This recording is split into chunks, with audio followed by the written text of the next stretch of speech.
SwayamPrabha. Digital India. Educated India.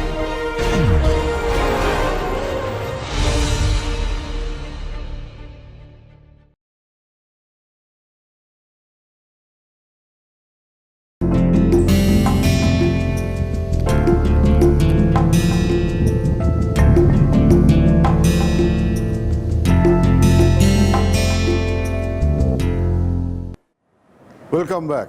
We will be discussing now today a different type of flight regime. So far, if I recall, we were having an assumptions. Of course, we are assuming the airplane to be a point mass. We are not bothered about the moment of inertia of the airplane because we are not discussing anything about the rotational property of the airplane. We are talking about cruise, talking about climb, descent in a rectilinear motion, right? We also had an assumption they are unaccelerated, that is, the forces are balanced. Okay. Of course, there was an implicit assumption that moments are also balanced. That is, I am not bothered about this. I am saying the airplane is going like this. No such rotations are happening because moments are implicitly balanced. In the second course, you will know how the moments are balanced. That's a different matter altogether. But assumptions are this.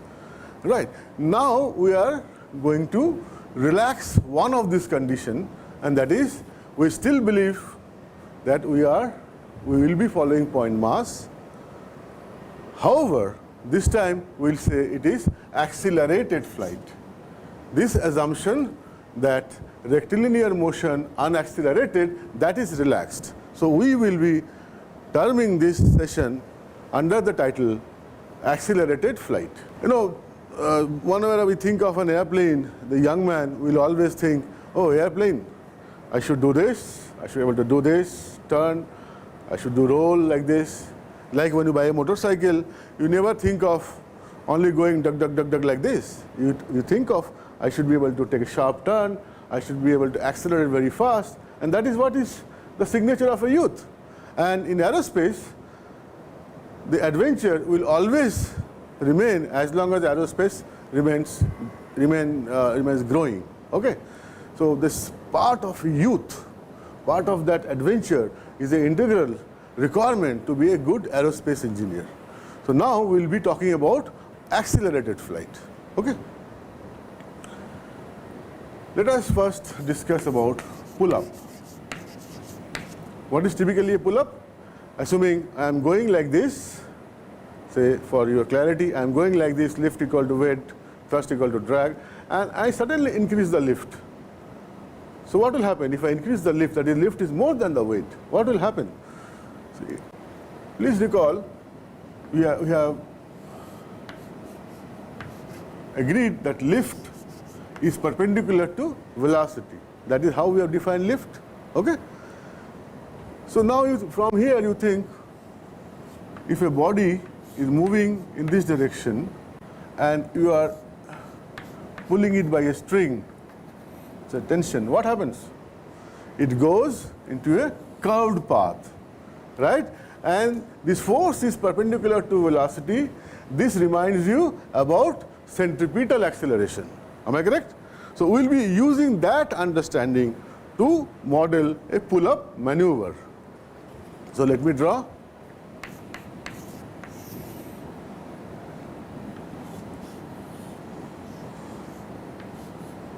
This is the airplane, this is the lift, this is the weight. If you want it to go for a curved path, and since it is going in a curved path, so there it is no more unaccelerated flight, it is an accelerated flight. Okay? So if I draw this diagram like this, and then I try to write equation of motion, again assuming this is a point mass, so we have not relaxed this, and of course we are assuming the moments are balanced. Okay? So then I can write, see, lift, which is now not equal to weight, right? If it is going like this. So I write lift equal to NW, where N is the load factor, which is nothing but ratio of lift to weight. So now lift is not equal to weight, lift equal to NW. So this is NW. So if I now write the equation, what will happen? NW minus W will be equal to mv square upon r, where r is the radius of turn. It's in a vertical plane, okay, like this pull up. So how do I understand from my class 11, 12 understanding? This is the net force perpendicular to the velocity vector.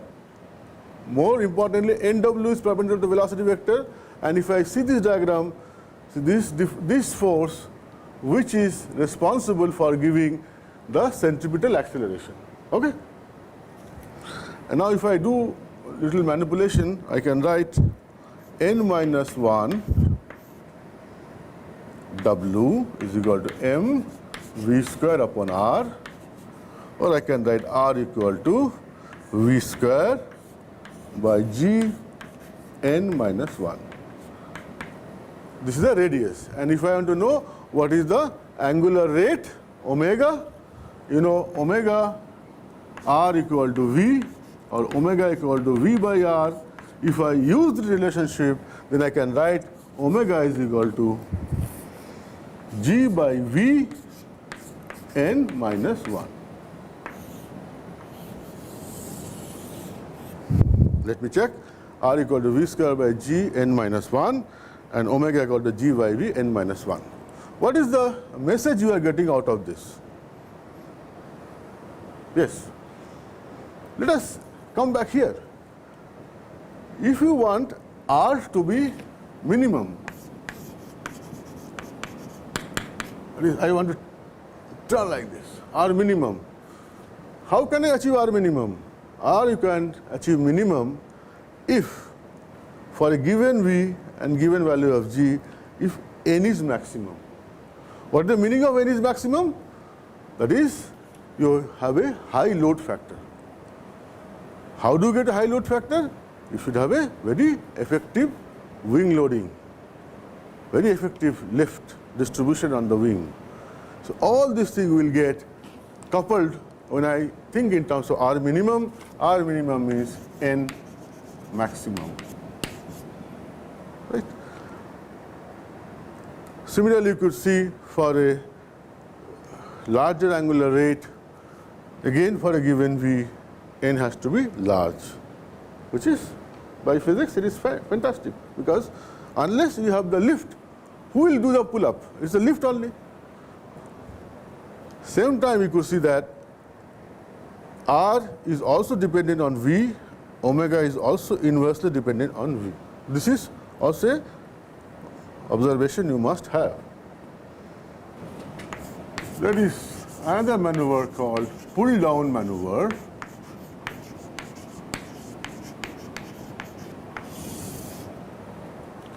Where I can, it's like inverted flight, okay?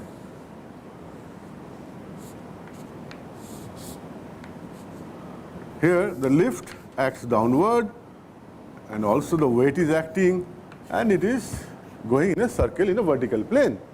If I now write same equation, I write L plus W will be responsible for giving centripetal acceleration, and I know L equal to NW. So by manipulating this two equation, I can write R equal to V square by G N plus 1, and omega is equal to V by R, that is equal to G N plus 1 by V. Correct? Here also you could see, if I want R maximum, R minimum, then N has to be maximum for a given speed. If I want omega to be very high, N has to be maximum. Naturally, this is true because if I want a very sharp turn, this is a lift that is going to do all these things. And lift is more, then the load factor is more. Okay? So it is consistent with our understanding how that whole mechanics is going about. Once I cover this pull-down maneuver, now automatically it comes to our mind why we are restricting to vertical plane.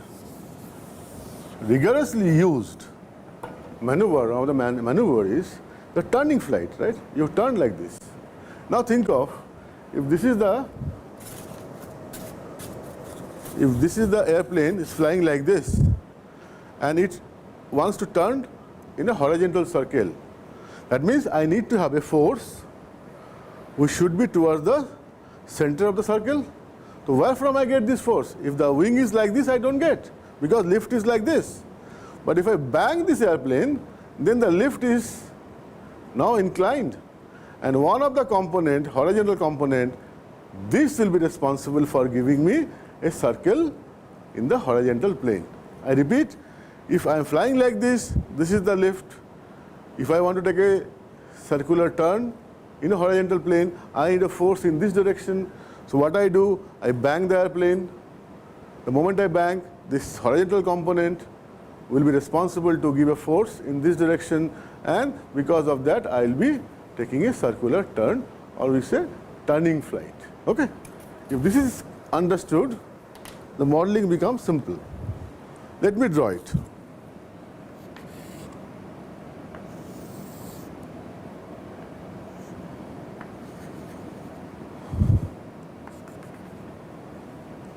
See, we have banged the airplane by angle phi. This is the lift, this is the weight, this is again phi,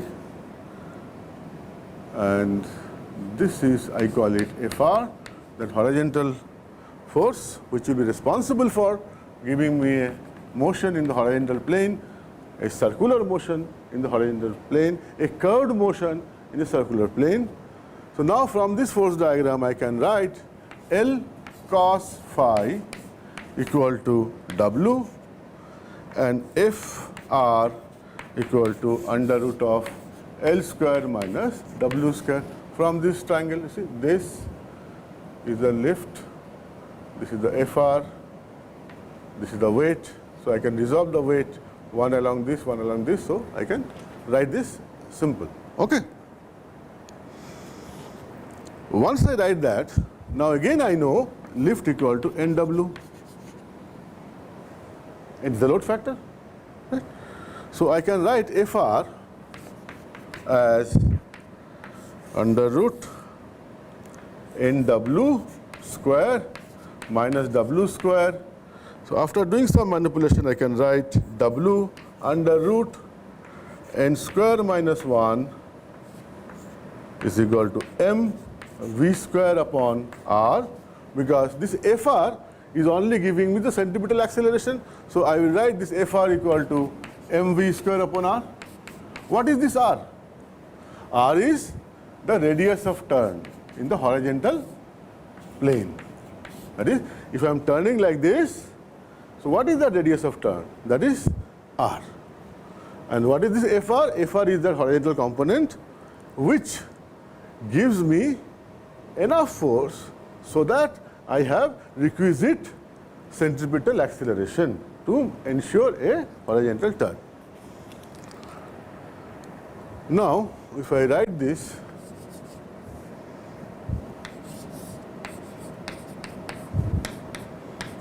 mv square upon r, for m, for your completion I am writing m is w by g into v square upon r.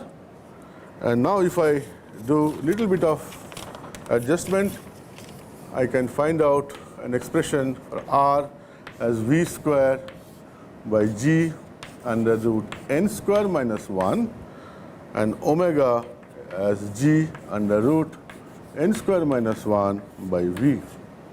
So again you see that if I want radius to be small or minimum for a turning flight, I need n to be large, which is fair enough, because after all n is nothing but lift divided by weight.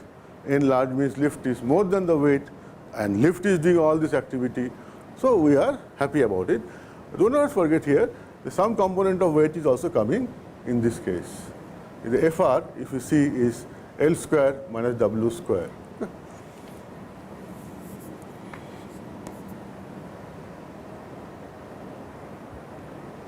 let us summarize and try to get a generic feeling about this turning flight. We have seen R for pull-up as v square by g n minus 1. We have seen R for turning flight as v square by g under root n square minus 1. R for pull down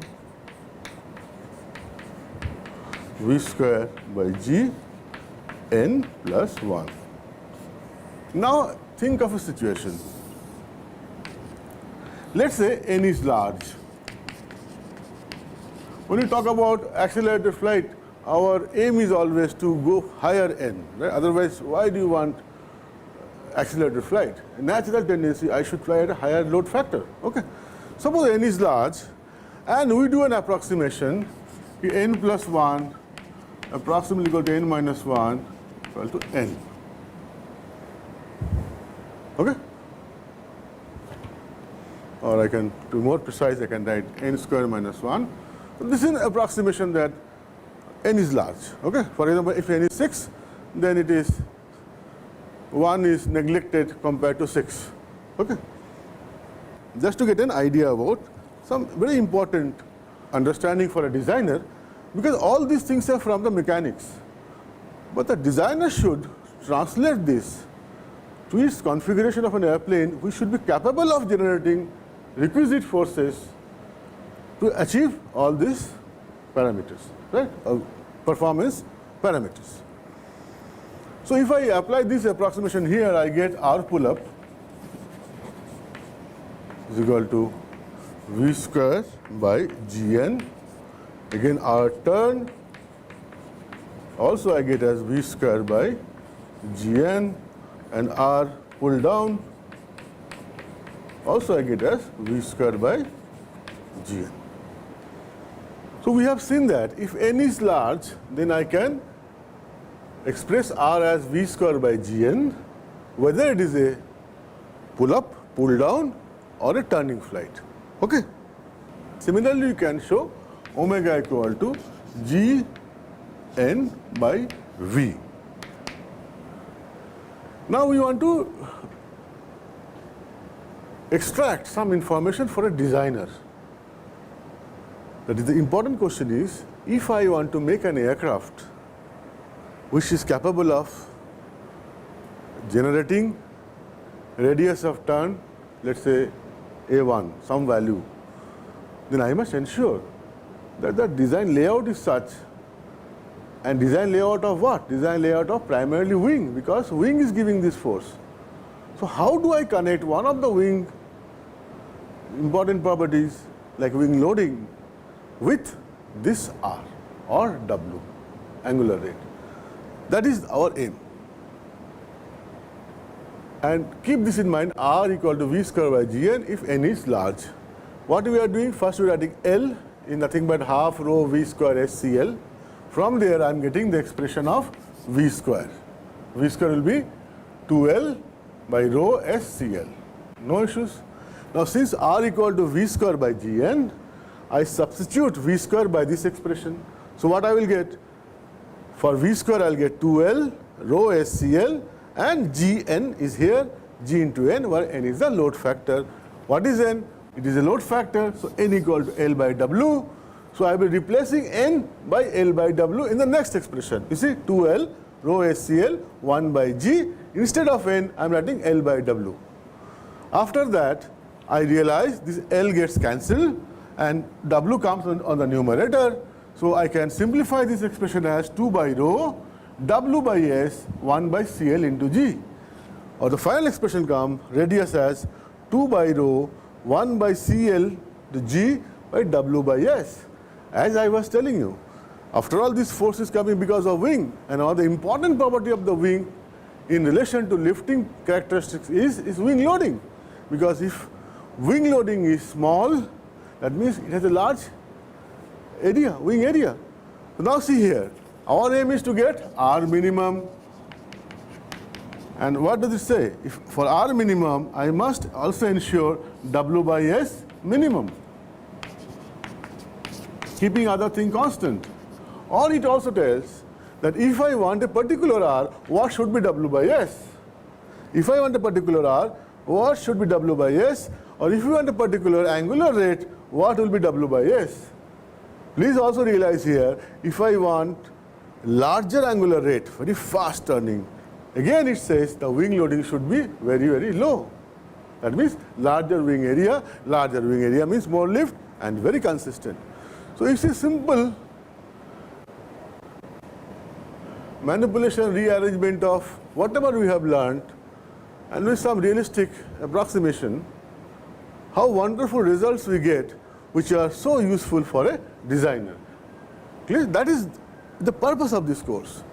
That whatever performance we are talking about, finally we'll ask a question: am I in a position to give the designer the right insight in terms of laying out his component? So here at least one thing we have done and understood for ourselves, that if I want a particular radius or particular omega, what should be my wing loading? Please understand, when you select the wing loading, it may be selected because of many other criteria, because of range, because of cruise mission, because of climb mission. There are so many requirements will come. But as a good designer, we need to know for every mission what is the wing loading required, and finally you take out, freeze a wing loading which try to satisfy most of them, or satisfy most of the parameters, most of the mission requirement in a weighted manner. Like if you are designing a transport airplane, then you give more weightage for wing loading for cruise performance. Right? Like that you have to be smart enough to get an optimal configuration. Thank you.